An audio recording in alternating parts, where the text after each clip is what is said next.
One thing that I need to mention to you guys as well, I forgot before, is that this little wrist control over here, the one that we parented to the fish, remember? I put it on a layer over here so that I can avoid it getting keyed when I'm grabbing curves and kind of hitting S like this, and that just breaks the constraint. So if you noticed, if you've constrained something and it suddenly is all wonky, go in and check if there's a key on it, because it'll turn kind of green, and then that will break your constraint. You just need to go in, delete your keys, and you'll be all right and ready to go. So the next step I'm starting here is just going in and setting up selection sets. This is of course something that you can start doing at the very beginning before you start blocking, which probably would have been a good idea, but for me right now, because I just wanted to kind of get in there, get going, and I did the whole grab, just kind of like swipe grab everything and key it system. If you want to be a little bit cleaner about it, you can go and go into the sets, do quick selection sets of say like the main, like torso, and make a little set like that. It's probably also a smart idea to make selection sets for things like, fingers, things that you constantly keep on grabbing at the same time to check your curves, and that can just kind of, quicken your workflow to have those sets handy. So a lot of places actually that you will be working at probably have a certain type of character setup where you can pull up a little interface that will let you grab those things quickly and easily, but it's very easy to set that up yourself also. This character actually has a couple of selection sets that come with the rig. They're also fine to use. I just really prefer to kind of make my own and put them in there. I just find that a little bit, even while putting them together, it kind of helps grouping things already in my head into priority groups, I guess, that I'm going to tackle. So yeah, after I'm done putting together the selection sets, also for the face, which will help a lot because those are little controls and sometimes tricky to grab. Once that's all done, we'll go into like refining our blocking stage, which basically means working towards breaking it down and working towards spline, getting like a good timing rhythm in there. So let's just finish this up and then go to the next step. Okay, so you have your outliner open over here with your selection sets, and it's good to turn the sound back on at this point so that you can scrub through and find the intonations, like keep track of where the energy, the flow of the shot is going. And we're going to start adding lots and lots of in-betweens. We'll start favoring poses to either side. There's handy in-between tools that you can use, but I'm just going to do all of this manually, kind of anticipating that maybe you guys don't have a lot of in-between tools handy. I'm sure you can find them on the web. I personally only use them from time to time at work, and I found that a lot of times the ones you find on the internet are more time-consuming trying to get them working than time that you really save while animating. So I'm just going to go ahead and start putting in all the little finger poses, start blocking all that in, and basically just layering on top, adding more and more to the poses that we have. Start checking on arcs and and start anticipating movements, adding to the overlap action of what do I want to kind of overlap, ease into, and so on. So I am going to go ahead and speed through this a little bit faster now and get all the poses in there.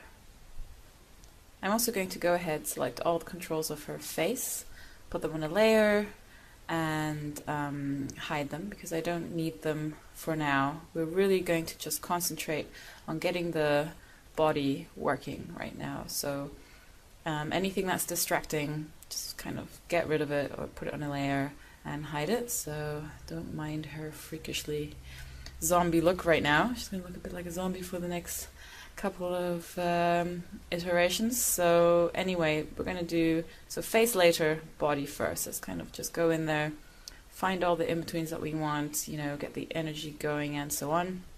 Block it all in there. Make sure you are keying your body, like everything that you need to key. So at this stage, it doesn't have to be clean.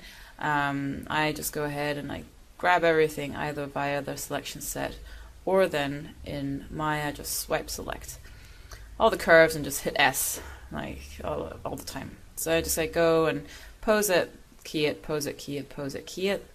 When I'm trying to find a in-between pose, what also helps is kind of grabbing your curves, going to linear, and then deciding basically what an in-between tool would do.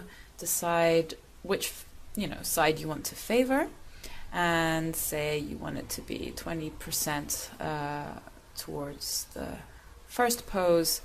Then you go in and kind of scrub on the linear keys where that pose would be, so pretty much close towards your first one, and then drag that, if you would want to favor that timing wise, drag those keys over and create your timing and spacing that way. So everybody has a different way of doing things. So mine is kind of like a combination of just flipping in between the poses that I have, quite similar to how you would flip the pages of your animation in 2D, and then find your pose that way, and then go in and adjust and favor the timing as you wish.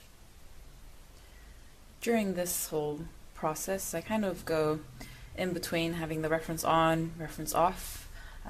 It is, what it is. It's just called reference. So basically, at this point, you kind of take what you need from it. We have most of the kind of big stuff, or like the major things we wanted to take from the reference video in our poses. So while we're kind of starting to work towards our spline pass, where we're finding all the in-betweens, finding the timing and spacing that we want, it's sometimes better to just kind of turn off your reference and concentrate on getting your arcs and your spacing working well. It can be a bit distracting if you keep on trying to hit the reference. So, take all the little cues, the little finger things and everything that you need from it. It's like seeing what leads what.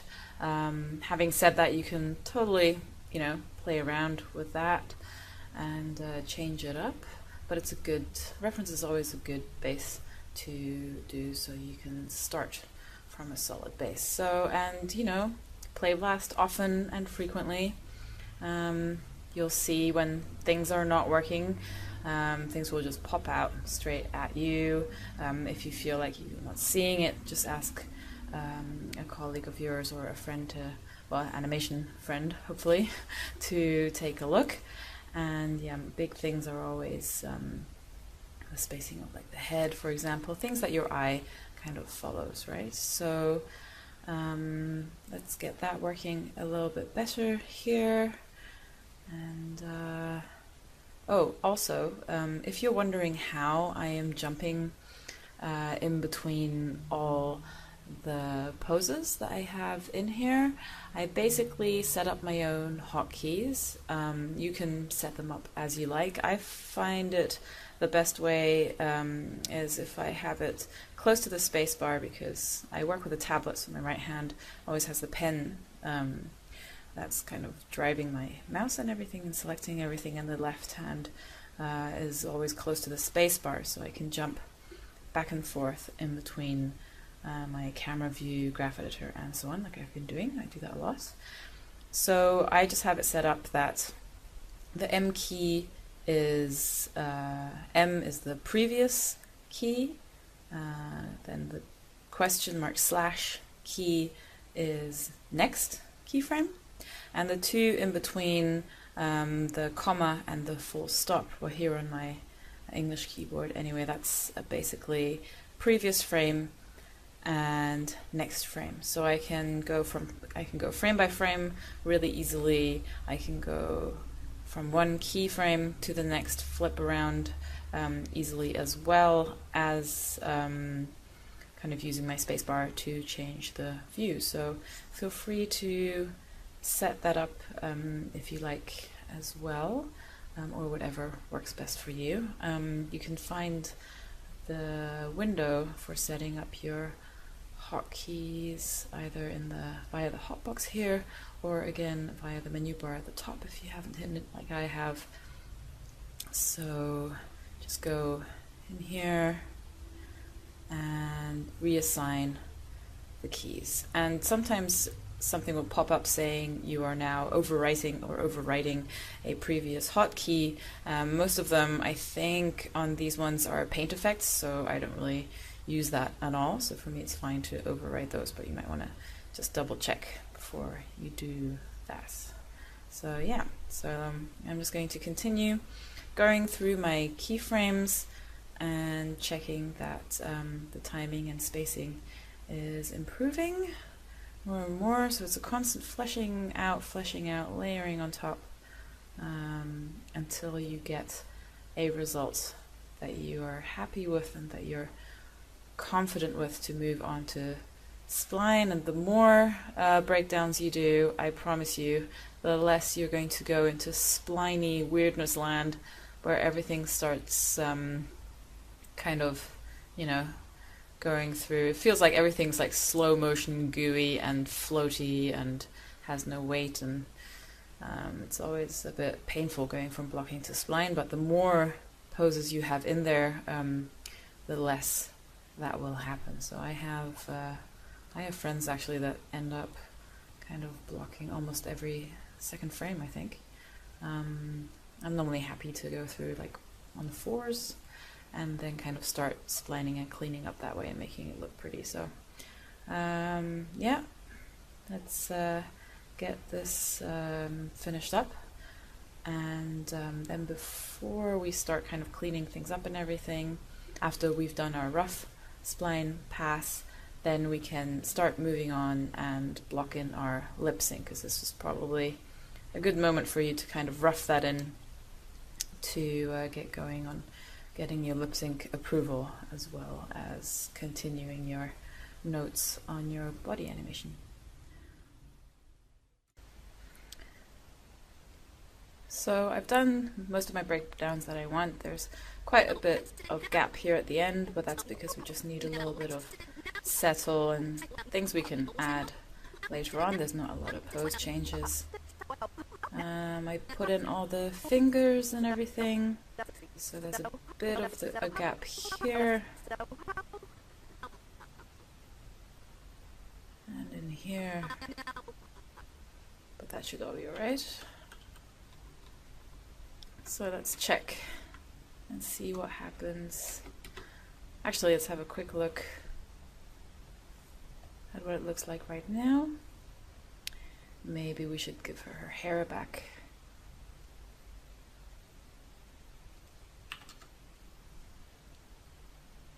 So it doesn't look quite so freaky. And let's just get rid of the image plane for now. There we go. Let's have a look.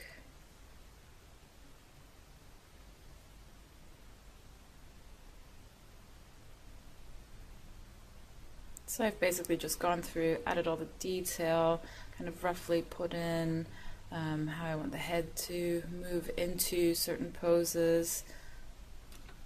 So where's this party? Soho? NoHo. NoHo? I thought you said Soho. No, I said NoHo. So that way now we have a pretty good idea. NoHo. NoHo? I thought you said Soho. No, I said NoHo. So where's this party? So Soho? probably this No. hand here, I could calm that down a Soho. bit. No, I said NoHo. But we can do all that while we're starting to roughly spline everything. No. So let's have a quick look what happens if we simply grab the whole shebang and in here go to, is that the clamped one? Yeah. Let's have a look. So there's no massive overshoots. Oh, actually the eyeline one, we probably want to keep that one like this. And remember when I told you I put the face on a selection set? Let's have a quick look here. So really roughly what rule of thumb that you can do, that's just like really general, but most face changes happen in, or a lot of face changes happen in native frames. So probably want to keep that one here.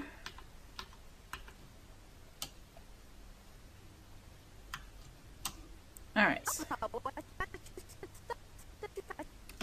So obviously it's going to be all kind of,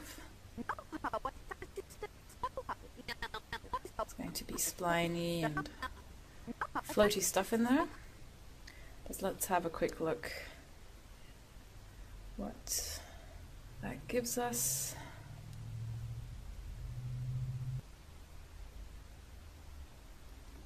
So where's this party? Soho? NoHo. NoHo? I thought you said Soho. No, I said NoHo. So where's this party? Soho? NoHo. NoHo? I thought you said Soho. No, I said NoHo. So the way that the head snaps over is definitely something I need to clean up. Also at the beginning, the way that she moves forward with her head.